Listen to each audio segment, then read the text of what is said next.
So hello guys and welcome back to another episode of the Grid Watchers podcast, episode number 14. And if you're wondering why I don't sound Welsh, it's because Tuke is currently on a cruise.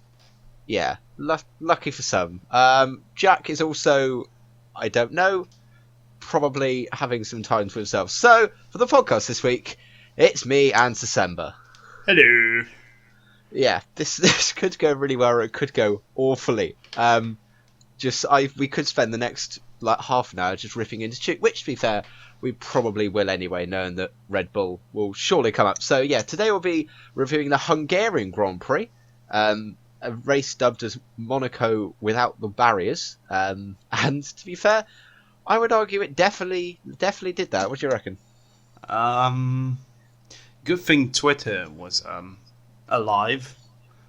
You know, the race is boring when Twitter's alive, don't you? That's the thing, because people aren't watching the race. Yeah, it's always standard. Like, obviously you have Formula 1 on your TV and like your phone in your hand. And like the moment something happens, you just refresh, because you know someone's going to tweet some shit. Yeah, it's Twitter was pretty good. So let's just delve straight into this race, starting off with the man himself, Paul di Resta. What a legend. Roped in at the last minute. Genuinely at the last minute. I don't think you could get any last minute to start a race weekend on the Saturday midday. But I would say his first qualifying, despite the fact that he literally jumped in the car and had to get used to a car with a random setup, with random shoes and random seat height and everything, I would say did pretty well. Yeah. Yeah, go on. I really was heartbroken when he had to retire. I really was shouting at my TV like, "Oh," because I wanted him to finish. Yeah, because at least finish the race, because he had a decent race, which we'll get onto. But you could see him go around. He started off 2-3 seconds off the pace, or 2 seconds off the pace of his teammate, and then you just saw those times coming down, and then ended up 7/10 behind Lance Stroll. Yeah, as far as 7/10 behind Stroll, which isn't who you want to be comparing yourself with, but it is his teammate. Yeah, it was the same car. Yeah, and 7/10 when you've literally just stepped into it. True. It's ridiculous. It's like stepping into a boxing ring and actually lasting the first round. To be honest. True. It's mental. Yeah. But Paul di Resta, fair shout, and Anthony Davidson had to be roped in for Sky because Paul di Resta is obviously the guy in the commentary box, and he went with Anthony Davidson, which if you'd have watched Twitter, is Paul di Resta commentator with you guys? Yeah, Paul di Resta is part of Sky Sports. Oh, He goes on race weekends and is part of it, as well as being their reserve driver. So he does quite a bit in the commentary box and stuff. And they sort of had to rope Anthony Davidson in, which, if you've heard Anthony Davidson, obviously you've heard Anthony Davidson on F1 2016. Yeah, I always skip the part. He is as dry as out of date bread. To be honest, it's just no. It was not the best weekend for Sky, in all honesty, for their commentary. But fair play to Paul di Resta. So qualifying didn't really turn up many surprises, I wouldn't say. No. Williams were off the pace. They were. Same with Force India. Yeah, Force India were off the pace. First time this season they weren't in Q3. Yeah. Which is I'll tell you what, it's a pretty good stat from them. Yeah. To say that out loud. That's a damn good stat, but very surprising. At least it was both of them that didn't make it into Q3. That's a plus if you have to look at it. Sort of. Yeah, I guess it wouldn't be that one did and one didn't, and one was massively off the pace. They are pretty comparable in terms of pace throughout the season. They're both really good drivers. Yeah, definitely. Perez has proven that, and Ocon is currently sort of proving that through the season. So it's a really good scrap between Force India. I'm enjoying it. They do have a good team for next season. Yeah, definitely. Quali was dull. Yeah, but obviously some things in life are still certain. Palmer qualifying P11. Yeah, and Hulkenberg only being behind on the grid for a grid penalty for the gearbox change. Palmer is shocking. Well, he qualified 11th, but he moved up to 10th because moved up to 10th after his teammate's penalty, didn't he? Oh yeah, true. Yeah, teammate's penalty. So with Robert Kubica though, testing in Yeah. testing in the summer in Hungary, it could be a really good chance If I would for be Kubica to show Palmer, his worth. if I were Palmer, I wouldn't be too confident in my future with It, Renault. it, it, it wouldn't be a nice sleepy summer, would it? You'd be staying awake a little bit watching that test, wouldn't you, and seeing what times he's putting in. He better play some F1 2016 while all the rest of the drivers go on holiday, like now and the upcoming 3 to 4 weeks. Yeah, he needs to just get in that simulator every day and just If he wants drive. to show Renault that he actually got something, then wait, the first race is Belgium, isn't it? First race after the summer is Belgium, yeah. Isn't that? Oh no, wait, that wasn't Palmer who parked it in the wall at Eau Rouge, was it? That was Magnussen. Oh, it was Magnussen, yeah. Magnussen, yes. That was. I don't even think Palmer probably didn't finish that race, but no, that was K-Mag that did that. Oh, yeah. I think the one thing for Palmer, although you could say Palmer's crap, Hulkenberg is a really good driver. He is out driving that car. Hulkenberg is, if you can be comparable to Hulkenberg, you are doing pretty good. So I think that has to be his benchmark. Oh, well, yeah, your teammate's obviously always your benchmark. He's just got a more difficult benchmark than most people. Yeah. Because, you know, when they're doing qualifying, and obviously the Red Bulls, I mean, P5, P6 has become a certainty, but every time you see Hulkenberg on a flying lap, you feel like he's got the potential to split them. Yeah, with a better car, he definitely has. Oh, yeah, yeah. It's Jody it's a shame with the cars, isn't it? Jody and Palmer finished 14th last week. Oh, no, wait, sorry, that's qualifying. Last week. Qualifying. Last year. You know. Last year. Palmer finished. He did 44 laps, finished 15th. Is this in 2016? Belgium? Yeah. Okay, that's interesting. We'll have to see if he can better that. But you could argue that Renault didn't have as good a car then. True. Their car is more competitive this season. I mean, the Ferraris then were 6th and 9th. They're going to be... Oh, yeah, that's because of the turn 1 incident, wasn't it? With Verstappen. Yes. Yeah, that's a good point. Verstappen absolutely just pushing one into another and the domino effect. Yeah, it was domino effect. That really was immaturity. Speaking of immaturity and amateurish, let's go to the start, shall we? The initial start, run down to the line. Hamilton lost a couple of places. It wasn't his best start of the season, was it? Nah, but I have to say, turn 1, Bottas didn't look too good either on the exit. He lost the car. Max took evasive action. Fair play for that. Otherwise, he would have lost his bits of his end plate. Yeah, definitely. But it all went downhill, and not just the track, but it all went downhill from there. It did all go downhill on the next corner when Verstappen, maybe a little bit opportunistic, and I can see what Daniel Ricciardo was saying in being a little bit amateurish. Same, yeah. Of just outbraking himself right next to your teammate. I support both Red Bull drivers, and obviously I'm slightly biased towards Max. Slightly. But I have to say, I mean, it's Ricciardo put it rather well. Actually quite friendly for being just taken out. It's like, you know, he lost a position into turn 1. He made up a position and then he lost one again. So it's like, you know, you're in 5th with your teammate just ahead of you. Stay calm. There's still 60 or 70 laps to go. Relax. But it's like someone waved a red flag in front of Max and he just didn't think straight anymore. And if he can cut out those moments, he will shut up everyone who's always criticizing him. But until now, he does seem to have some of those moments, like once every 5 Grand Prix or something. It is odd. I think Daniel Ricciardo was he had time to just sort of calm down, I think, before having his little interviews in the pen, and he went, well, I'm out of the race because of my teammate, but he'll learn from this. He's still 19, 20. He's still very young, and he's still trying to prove himself as being not just fast on, in one lap in the rain, etc., but also to be able to outperform his teammate consistently, etc., etc. So I think Ricciardo also said that, he expects Verstappen to say sorry, and if he does, we'll move on. It's the next weekend, and we'll improve. That's also what he said to the Dutch TV, who was like, it's not due to a lack of experience, but it's immaturity. Is what he said. And he said, like, sorry, I was like, what are you gonna tell him? And Ricciardo just blatantly said, I hope Max is gonna be doing most of the talking.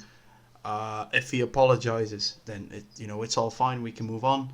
If not, then and then he was a bit hesitant, and then you could feel like if Max would I think everyone knows what would happen if he didn't apologise. There would be then a little bit of animosity between them, wouldn't there? It'd be a bit awkward. Yeah. But straight after the race, he apologised, which I knew he would do because, come on, it's a teammate. And I think now with a 4-week break, they live in the same apartment. I think maybe not everyone's going to be like, oh, he's apologised, it's finished now. Obviously, they're still going to talk about it the upcoming week. Yeah, 100%. I mean, if you fall out with a colleague, it's not over after one day. You do chat about it for 2 or 3 days, and then everything goes back to normal.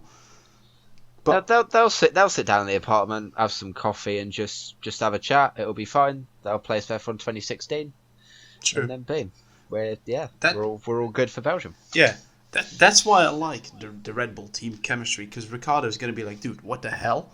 And maybe he can mentor him into getting out of all those immature situations. I don't know. I hope so, because I really think Ricciardo is a good mentor for Max, to the public, because everyone loves Ricciardo, and everyone loves the team chemistry at Red Bull Racing, so he's already profiting from that.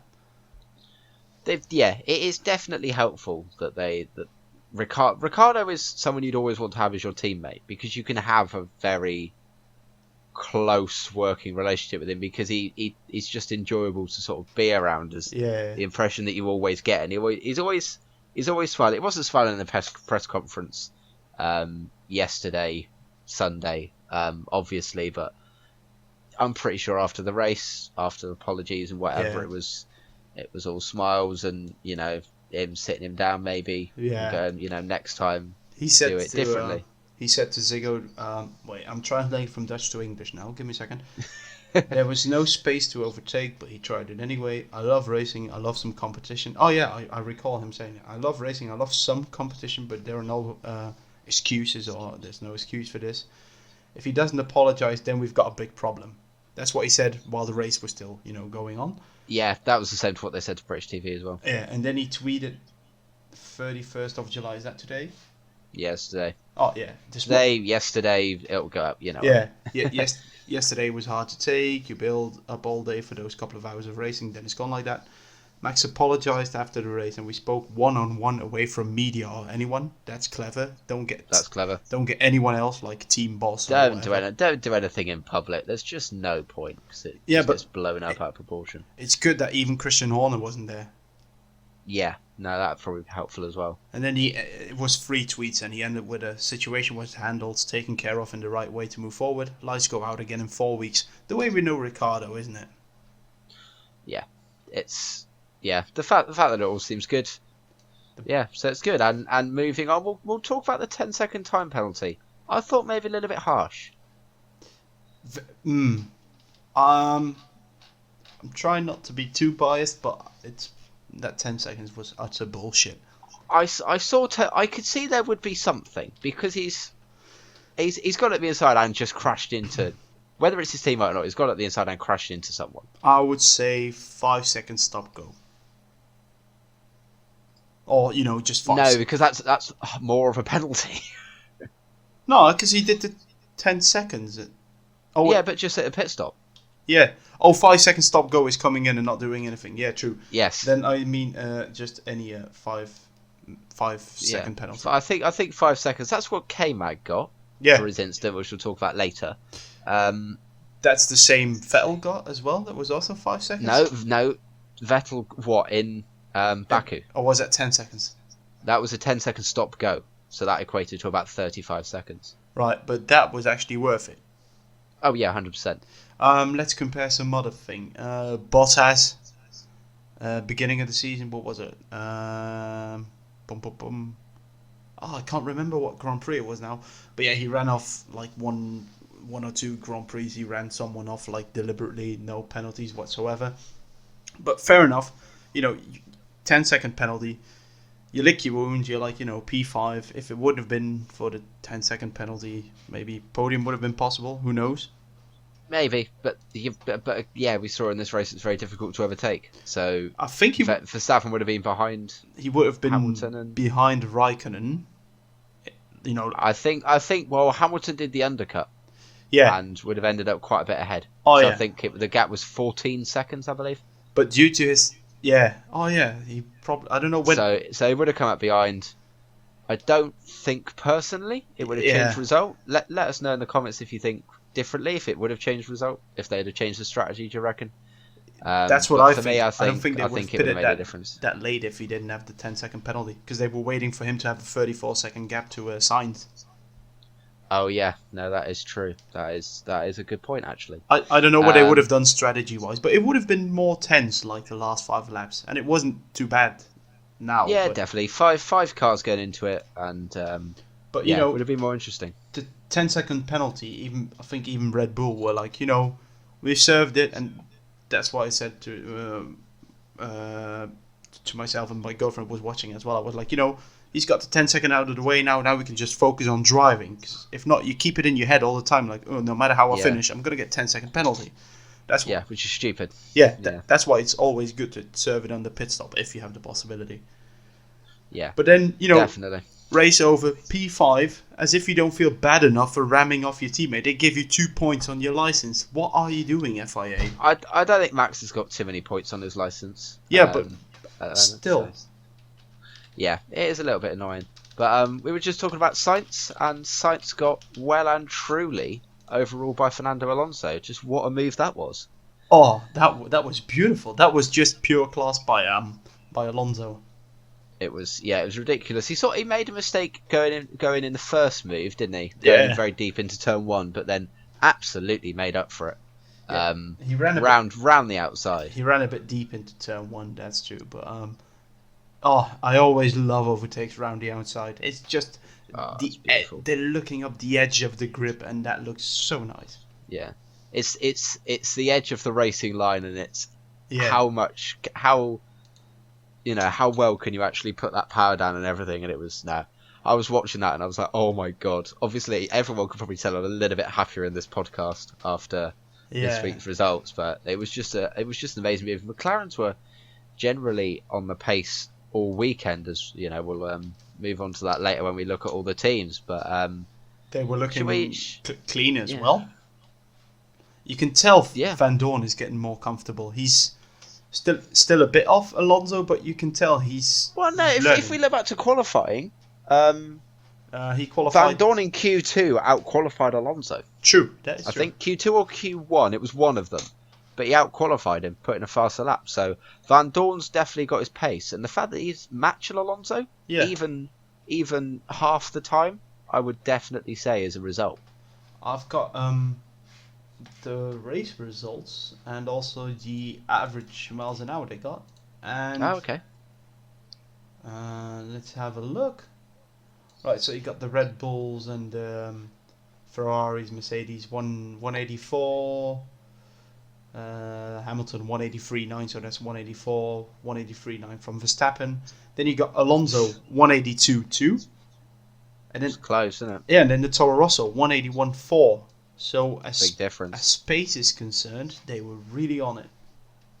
Yeah, they were definitely on it. It was just really good to see, because in qualifying it was looking good, and you're going, can they carry this through to the race? And Honda seems to have sorted out some reliability in the past few races, which has really helped. Fernando's got a bigger smile on his face in the past few races, and you can tell. So it's really nice to see from me. What a legend he was at the end with his folding beast. Yeah, definitely. Did you see Martin Brundle's tweet?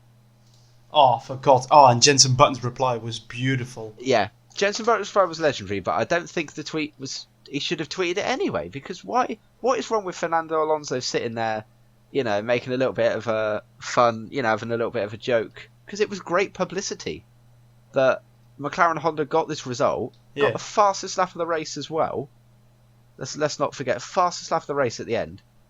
And he was having a joke. He was there in his Honda thing, having a laugh. He was showing how how sort of good he is to the fans and how much fun he is to have around, and he just looked like he was enjoying his time. Which surely, as a team, you want to show that your drivers are enjoying themselves. You got a massive painting of your driver beneath the podium for everyone to see. Yeah, especially after the race they had. How much more publicity can you get? And that he actually gets a beach chair and goes lying next to it. Yeah, that's just classic Fernando. The only way you could have had more publicity is if on the live broadcast they just had McLaren Honda in the top left-hand corner. Yeah. Because, they had the cars parked on this massive picture of your team. Yeah, I'm actually which I just find amazing. A picture now that's uploaded on Twitter by McLaren himself. When Alonso comes across the line. Oh yeah, he slowed down, didn't he, for the pit wall? He did slow. Well, the line's very early. McLaren Honda's pit wall is after the lines. They managed to set the fastest lap, brake, and then do his thing. Obviously, knew he was on a faster lap to be able to do that. But it was also pretty cool. Like in this picture, you can see like his engineers like on the wall as if they won a Grand Prix, and it's good for them.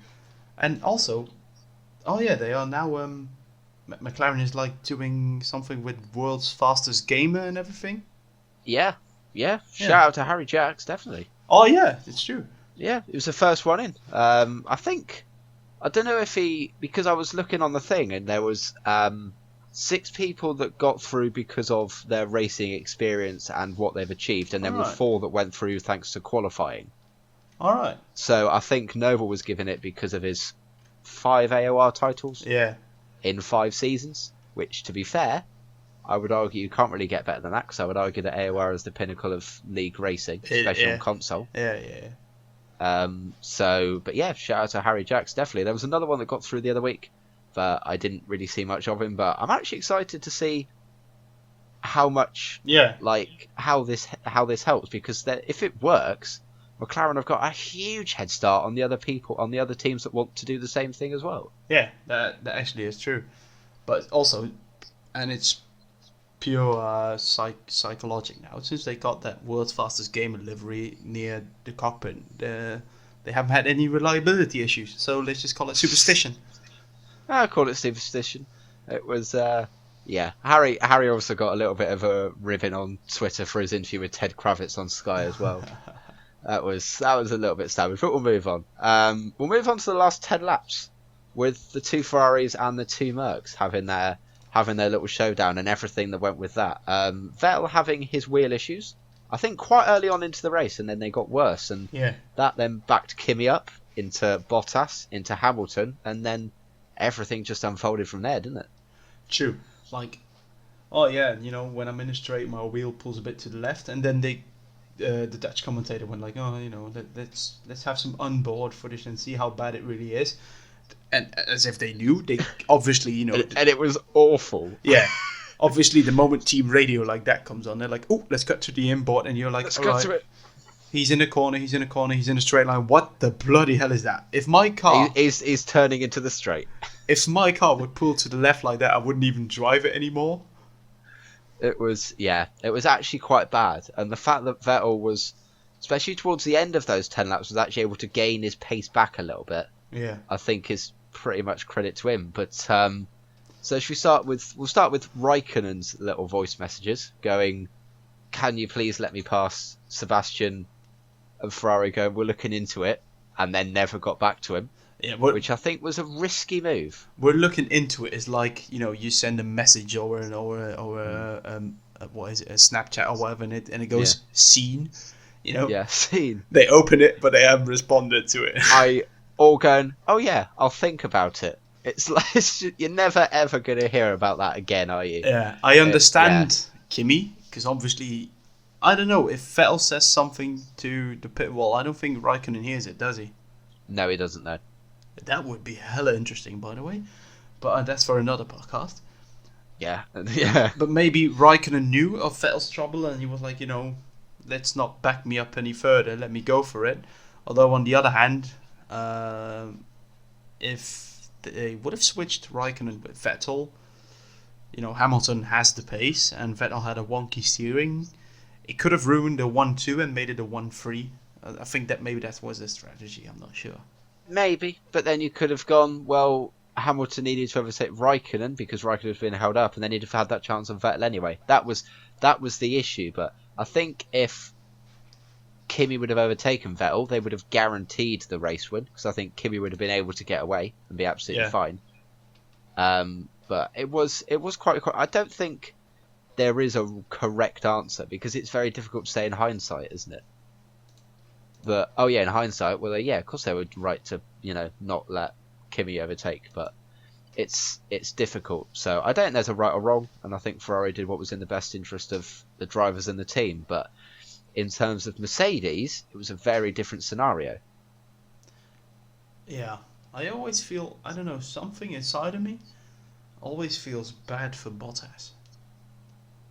Yeah, because I genuinely think he's a really likable guy, and like even when he wins, you just want to run over to him and tap him on the shoulder and go like, "Are you all right?" Because it was brought in to replace Rosberg, which for Hamilton, to then be teaming with Hamilton after Rosberg, there are harder jobs because you can't be much worse, I would argue. That is true. Because their relationship just deteriorated. But I don't think he was expecting to play quite a big second fiddle as he is now.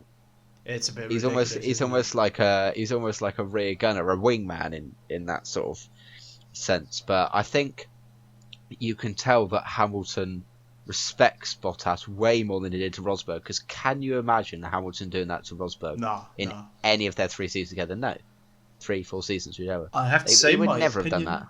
My opinion on Bottas has quite changed. When he was in the Williams, he was always the calm, collected driver, gathering points like week in, week out. But he never really stood out, did he? No. And then when they announced him for Mercedes, I was like, wait, what? And then the first Grand Prix Australia, I was like, all right, I don't know if they done right. Well, there was him and Kimi like 30 seconds off the pace. Yeah. That was the issue. But then since Russia, he led almost from start to finish. I think he did, yeah. But also, making a few mistakes here and there, but under pressure, he showed that he's got it, and he's been improving since Russia. He's been improving, and every single chance he's had, he's taken. So I really think Mercedes need to maybe reevaluate if it's number 1 and number 2 driver or equal drivers. I think looking over the past few weeks, it's become a little bit more equal. Yeah. I would say, because there was a definite radio message of Hamilton going, if I can't overtake, I will let Bottas through, and there was that understanding in the team. And then Hamilton had his go, and then Bottas dropped back, and they were giving him a few laps to just see if he could do it as Bottas dropped back, and it didn't happen. And then the team almost felt they didn't need to ask Hamilton to let him past, because then by that time it was slow enough to let him past anyway, and there's been mixed reaction to it, and I think that's stupid. Because why is there mixed reaction? Because Hamilton not only played the team game, he did exactly what the team wanted him to do. He did exactly what he said, and he was fair to his teammate. Yeah. So I don't know why there's confusion about whether Hamilton should or shouldn't have done it. Whether there's a championship or not, if you say you're going to do something and then you don't do it, you look like a massive arsehole. Yeah. But if you say something and then do it, like, he's been really commemorated for that. When he's in a championship position, he could quite easily lose it on those 2 points. Yeah, true. That is true. But he's done it anyway, which I think is really good on him. Yes, that is true. But it is Hamilton. If he does it, they're like, people are like, oh, fair play, what a lad. And also people like me, for example, go like, yeah, but he said he would give the position back, so it's only normal. But if he wouldn't have had, or if he would have given the position back, he would have got a shitstorm of comments anyway. So it's like, the thing with Hamilton is, like, ooh, he's eccentric and he's special, but he's so good. But being a bit special, like not showing up to Formula 1 events or pulling out your phone in a driver's meeting, it's all fun and games, but it does leave you vulnerable to commentary. I think it could have been 2 extra points that he could have taken to then possibly win a championship, but I think that was one of the main things on it, is that he's then lost 2 points that he might need. 3 points. It's 15 and 12. Why did I hit 2 points then? Anyway, 3 points. You're right. So yeah, so let's move on to the teams. We've sort of that's any main bits happened in the race. It was a really dull race. So I don't. Is there anything else you can sort of find? Magnussen running Hulkenberg wide. Yeah, I mentioned that with the penalty. Yeah. Well, suck my balls is my new life motto. Yes. How did I forget about that? Hulkenberg, I think, quite fairly and quite angrily walked up to Kevin Magnussen and just went, "Well done, you're the most, what was it, unsporting driver?" Unsporting driver. On the other hand, Yeah. you don't interrupt an interview like that. Well, they are in the interview pen, so it is quite difficult to then not interrupt an interview. But I think he saw him was quite like, it was the same as when Massa went up to Hamilton. Remember that? I think it was in 2012, maybe. Ooh. When Hamilton and Massa had their little issues and Massa interrupted him, it was just like, "Oh yeah, good race," obviously sarcastically, and that got a little bit of backlash, and I think it's the same thing here. And then yeah, Kevin Magnussen spouting out what will probably become quite famous words of "suck my balls" as his reply, which although you could say is absolutely hilarious, maybe is a little bit childish as well. It is. That's something that you hear in a 14-year-old playgroup. Yeah. That was a little bit stupid to run off. Not a great day for Haas. Talking about childish, Ricciardo flipping the finger when Max passed him on track when he was on foot, walking back to the pits.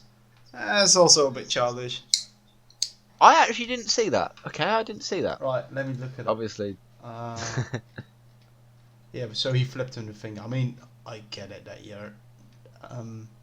It's probably just angry. I think when they sat down, they may have mentioned it, and I think both of them would have just gone, yeah, Ricciardo was angry. Yeah, Just move on. Yeah, I can imagine, but still, flipping the finger, Yeah. Are you kidding?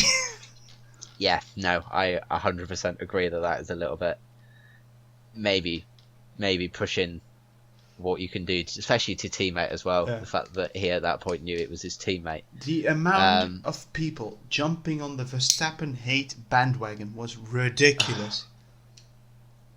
He's made a mistake. It's not intentionally gone into his teammate. He's made a mistake, and it happens. But all of a sudden, he's the worst driver on the grid.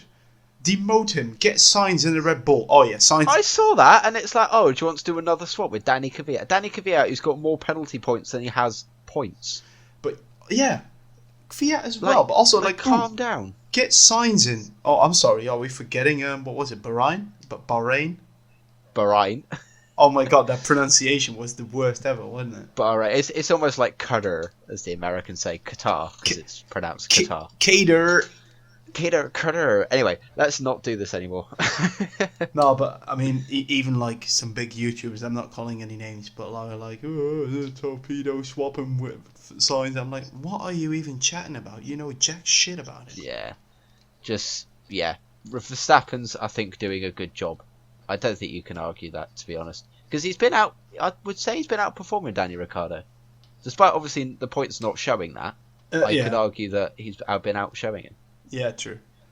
Now that I'm scrolling through Twitter again, we've mentioned it a few times before, but...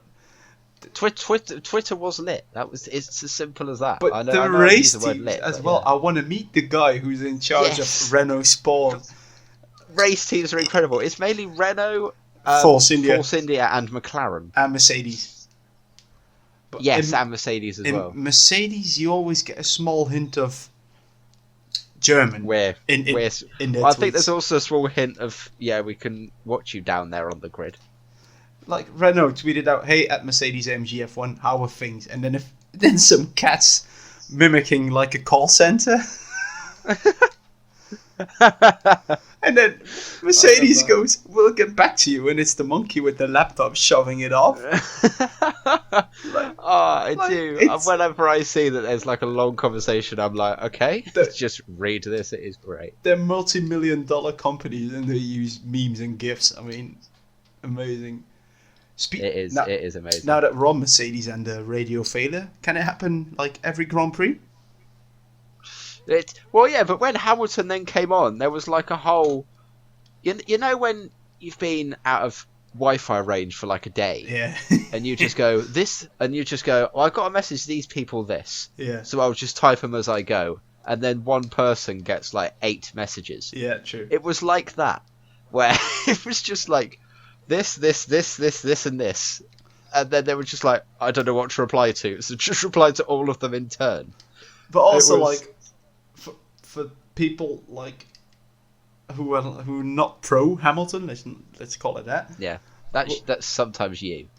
True, I am not a big fan of Hamilton. I'll give you that. He's a good driver. That's it. But like character-wise or the way he behaves, nah. But anyway, for people like me, then let's just call it, the horse by its name. What I heard was like, "Oh, radio works again. Can I get past my teammate, please?" That's all I heard. And there's some vibration in the tires all weekend long. Yeah, you had an issue with tyres, which is why you qualified low down. So hopefully Mercedes can sort of work that one out, so then they can have more of a fight with Ferrari. I'm enjoying the fight with Ferrari. Just such a shame all the dirty air effect is sort of ruining it. Yeah, true. Because the teams are so close, it can be very easy for them to just spend most of the race side by side. Yeah. And they're not being allowed to do that, which is a little bit of a shame. But let's have a quick run through the grid, starting with Sauber. They had a very quiet race at the back, battling with as usual, Paul di Resta. So there's nothing really I can really comment about that, apart from they both finished. Well, they finished P15 and P16 because 2 laps behind the pace. Yeah, so 3 retirements and Hulkenberg. Yeah. Williams very much off the pace. Very much, yeah. Not very characteristic. I don't know what Massa's pace was, but I would say that Paul di Resta, if he hadn't retired, did a pretty decent job in the car. Yeah. Stroll was pretty awful as well, to be honest. So I don't really think there's much else you can say about Williams this weekend. Just they'll move on to Belgium. Yeah, I think they can get a better result. I think that was their idea. Let's just get this weekend, get it done. Yeah, just saw quali and then just went on and just went move on to Belgium. Yeah. So Renault had a not as great weekend either, with Hulkenberg finishing in 17th and Jolyon Palmer finishing in 12th. Although Palmer has bought himself some credit because he finished ahead of his teammate. Wow, because Hulkenberg basically had to retire the car, didn't he? That's why he's 3 laps down. Yeah, he had to retire 3 laps down. That's true. Yeah, so they classified him anyway, and Jolyon Palmer was pretty shocking all weekend. He was... Haas, we've missed out Romain Grosjean sticking up for Mr. Kevin Magnussen. Yeah. After their little incident, going, the penalty was harsh, blah blah blah. So obviously you can tell them that maybe they got great chemistry as well. I really want to root for Haas. I mean, they're a newcomer, but they have shown they've got potential. So I'm looking forward to seeing more from them. Yeah, they had a quiet weekend. So again, I think a little bit like Williams, take the weekend, it happens, and just move on to Belgium, which might suit their car a little bit better. Yeah. True. Yeah, definitely. I'm just looking on the calendar. What's after Belgium? It is. I can't remember. For some reason, I want to say Italy, but I don't think it is. Wait, here we go. Yeah, it is. It's Italy. Yeah, get in there. Because I know my knowledge. 2 weeks in a row, Formula 1. Get in. Get in there. Not sure I can be as happy in that podcast with the Honda engine in the back of that McLaren. But, oh god, and then we get to the fun bits. Well, it's so Belgium, Italy, Singapore, then Malaysia, which is at 8 a.m. That's not too bad for me. To anyway. Same. And then it's Japan, 6 a.m. Not so great for me. But then it's then it's all irregular. Like then they just go from side to side, and it's all irregular times. Yeah, they're all a bit. Yeah, it's fairly standard to the end of the season. Then you've got obviously, I think personally Brazil should be the last race, not Abu Dhabi. But anyway, that's my opinion. Toro Rosso's weekend. That's everyone's opinion. But Toro Rosso. I mean, nah. Again, a quite quiet weekend. It was a lot of teams had a quiet weekend. Sainz finishing P7 is, good for him. a decent result. But Sainz submitted that Alonso, that the McLarens had more pace in them over the weekend in their interview, and obviously McLaren finishing ahead of them, ahead of Carlos Sainz, and Van Dorn finishing ahead of Kvyat as well. Yeah, pick up the last points fair position. So I don't know, Toro Rosso. I mean, I think Kvyat just doesn't belong in Formula One. And Sainz, I'm surely Gasly's got to take that seat. Yeah, Sainz is I will say too big for Toro Rosso, but not good enough yet for Red Bull. I think he will move linear. I think he'll move linear to someone with a Mercedes engine, and Mercedes links to try and get in that way. Yeah. Or maybe, this might sound bold, but into the Haas to then get through the Ferrari links. Maybe. I guess it depends. I know Sainz is going to continue in Toro Rosso, so I guess it depends what is on offer higher up. It's the same issue that Hulkenberg's had, that there isn't anything higher up, so he's had to go pretty linear. Yeah, for next season. Go along rather than up. For next season, there are hardly any changes. Even Massa retiring, probably, which could open everything up for Paul di Resta, because that would sort out their 25 years of age problem. Yeah, definitely. That would solve that as well. They've kept Stroll as well. Julian Palmer will go as well, so that'll open up a seat. Be surprised if Raikkonen stays, so that'll open up a seat. So there could be a little bit of movement. Wait, who's the Ferrari junior team between brackets? I don't know. Charles Leclerc. Ooh, hello. Who is absolutely destroying F3. It's like it's not even close. It's not even funny anymore. Oh, I have to start last. Fine. Oh, I'll get disqualified. Like, I wonder what will happen. One place off the podium. Calm down. It feels a bit like an Arif scripted mode, doesn't it? Oops, I'm disqualified. Oh, it's my driver. Yeah, it's but at least F3 isn't as dry as sandpaper. But get Leclerc in something bigger and see how he does. I mean, by just speculating, I think he'll do a good job. They'll never know. So. Yeah, probably. Moving on to McLaren, as we said, double points finish for them first of the season. Much more positive weekend. Belgium may be an okay race for them with that sort of middle and last sector. Yeah. So I guess we'll have to wait and see for them. I'm proud of Van Dorn. I'll tell you what, if that car works in Belgium, Van Dorn could be on for a decent result as well. Oh, it's his home race. I never thought about it. Everyone. Yeah. I mean, yes, it is Max's home race, but also Van Dorn's home race. I am so happy I am not going this year because everything's going to be packed to the brim. Yes, it will be absolutely mental. I went last year, and just a short story. Satnav said it was like 5 miles to go, and it was like 7:30 a.m. because we left stupidly early, and we were hoping, let's park the car and go have a drink in a little Belgian cafe. And then for the last 3 miles, we were stranded for like 2.5 hours without moving. So there went my ideas of a beer at 8 a.m. But I'm not surprised. It's absolutely horrible. I bet it is. That's because it's in. I can imagine it's the same for most race weekends. To be honest, Silverstone's pretty stupid. Yeah, I can imagine. But Silverstone is surrounded by motorways and national ways, or not? Motorways and countryside. That's literally it. Spa is but the first direct, like 2 miles to get away from the track are like all little 30 kilometers an hour roads. And 50 kilometers an hour roads, and then you get on the motorway, and then you can actually, go, because I had to go to the Netherlands, get through Germany, and then you can just put your foot down and go. But by the time you're there, Yeah. Next, Force India. Not as much on the pace as they have been, but a decent double points finish, 8th and 9th. Just getting them some good points to the board after a difficult few weeks after Baku. Double points finish. Yeah, so I think they'll take that considering where they were in quali. Well, they both didn't come inside the top 10, so maybe they based it more on race pace. Yeah, well, getting back to Spa, I think they'll do better in 4 weeks. Yeah, I think so actually. Yeah, definitely. I think their car's much more set up for a track like Spa, and then Italy could be a really good track for them. Oh. That'll be an absolute slipstream fest. I think we'll see some overtakes through there somehow. Yeah. See if we can get some around Parabolica. I am not feeling confident for the Red Bulls around Spa.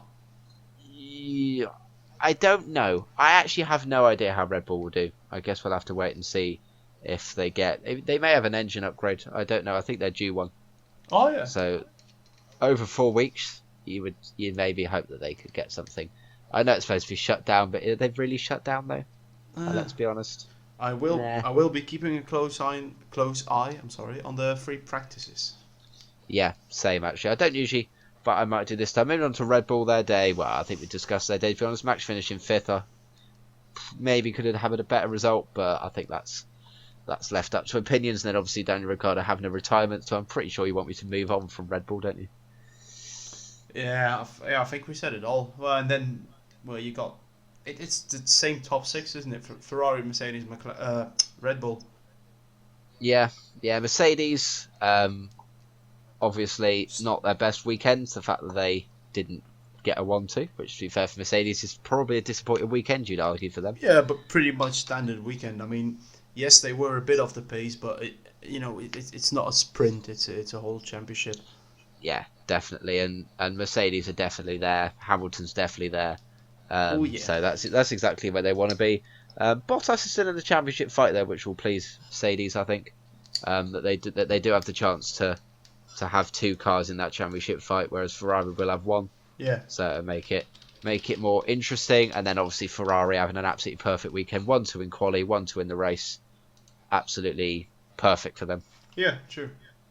So yeah, that sort of rounds off the Hungarian Grand Prix. So moving on into 4 weeks, it'll be a long time, but let's do some predictions for the Belgium Grand Prix. Wait. Ken found something. Yes. Do you know when free practice 1 and 2 is? So that sentence was really slow. Do you know what date that is? Free practice around Spa. No idea. Right, so race day is the 27th, qualifying is the 26th, and free practice will be the 25th. What else happens the 25th? F1 2017. Get in there, bitches. I am pumped for F1 2017 this season. Same, so it's going to be F1 2017, free practice, F1 2017, free practice. Or both at the same time. Pull an all-nighter on F1 2017 and then wake up completely naked, or not wake up, and then just watch qualifying straight after. That's what coffee's for, mate. Yeah, let's be honest. Yeah, so I can't wait for that. I'm really pumped for it. It's amazing. Yeah, no, that'd be good. If you are pumped for F1 2017, then let us know in the comments. It'd be good to see who else is. Because I'm actually, this is probably the most excited I've been seeing what's actually in there. Because I know I think there's some other bits to be announced. I don't know. That's just what I've heard from like YouTubers and stuff. But it just seems like they're just adding to F1 2016 like they did with F1 2015. They're just adding and improving and making it more deep and stuff like that. So so Belgium, December. What are your race predictions? I'm gonna go. Sorry, I just threw up a little bit in my mouth trying to say this, but I'm gonna go. Oh, lovely. Paul Hamilton. Paul Hamilton. Hence. Oh, Paul. I thought it said Paul. I was like, Paul. Paul. That must have been the sick, mate. Yeah, that's why I said, just saying Paul for Hamilton is making me throw up. But yeah, must be, yeah. Can you imagine Paul Hamilton and Lewis the rest? Yeah, I was like, yeah. Oh my god. But then, pole position for Lewis, and then the top 3 is gonna be Vettel, Lewis, and Ricciardo. Okay, so you reckon Red Bulls might go around, or are you just hoping? I am hoping that Ferrari and Mercedes get caught up in their own who's the second and who's the first driver drama, and Ricciardo, being very clever, will benefit from that. Will just benefit. Okay, I am going to go pole position Lewis Hamilton, and then for him to go on and win the race. Okay. I'm going to go Sebastian Vettel in 2nd place, and then I'm going to go Esteban Ocon in 3rd. Ooh. I just think, I don't know why. I just think that Force India might have a good weekend. I can see where you're coming from. I will probably go for a very similar prediction for Italy. It is, yeah. It is bold, but I can see where you're coming from. Yeah, so But definitely. there's one thing I think you and I always agree on, is that neither of us puts Bottas or Raikkonen on a podium, but they always seem to end up there. Yeah, I think we only ever really put them on the podium when we only ever put Bottas on the podium. Well, I put Raikkonen on the podium because I'm an idiot. But you put Bottas on the podium because you think Mercedes will have a strong weekend. You never necessarily think that about Ferrari, but Raikkonen's actually got a few podiums this year. Raikkonen's got 4 podiums out of 2, 4, 6, 8, 10, 11 races. Oh my god, we're over halfway to Formula 1 season again. I know, I was thinking that. It's ridiculous. We've got 9 races left, and the championship is really showing itself now. Well, apart from Force India, they've got absolutely bugger all to do for the rest of the season, to be honest, apart from just turn up. And trying to catch Max, because he's like only 11 points ahead of Ocon. Yeah, no, that would sorry, be good for them. 11 points ahead of Perez, I'm sorry. Yeah, but they're pretty evenly in position. I tell you what, they could be past them if they actually did all right in Baku. But anyway, that's another story. So, have you got anything to add before we leave this episode here? Bottas 8 out of 11 podiums just shows that he's not like. Yeah. He's got 1, 2, 3, 4 same amount of race wins as Vettel. Oh no, wait, sorry, that's Lewis. I am so sorry. That's less. I was going to say, he's only got 2 wins, hasn't he? 2 wins, 3 wins? Yeah, 2 wins, 3 second places, and 3 third places. It's not. I would argue that's not a bad turnout, to be honest. But leading up to Hungary, he had the most points in the past 5-6 races. Yeah. So yeah, very very good for him. So yeah, if you enjoyed this video, then make sure you like it. Subscribe to mine and Sasemba's channel as well. Make sure you subscribe to mine because I edited this. I'll make sure that any money Chuk makes from this video I gain. But I was going to say, we've been recording for 54 minutes, bloody hell, and we haven't made one comment towards Rickson or Chuk. No, we haven't. See, we can be professional. We can be professional. We can be polite, and I don't think it needs either of them, to be honest. Oh, here we go. So last thing on the checklist: end with a cracking joke. End with a cracking joke. We have nothing. No. Unless you got something. No. We can be. This has been. If you're looking for a funny podcast, this time actually it's been pretty serious. Informative, as we said, in the beginning. Informative. It's been good. So yeah. But yeah, we don't need to roast Rickson his channel roasts himself. So. Heyo. In the same way that I've edited Chuk's video, Chuk edits all of Rickson's videos. Just remember that when you're watching. Just so get it out on Twitter. Yeah. #RicksonExposed. Get out on Twitter. Rickson Exposed. So yeah, from me and Ken, thank you guys so much for watching, and we'll see you next time.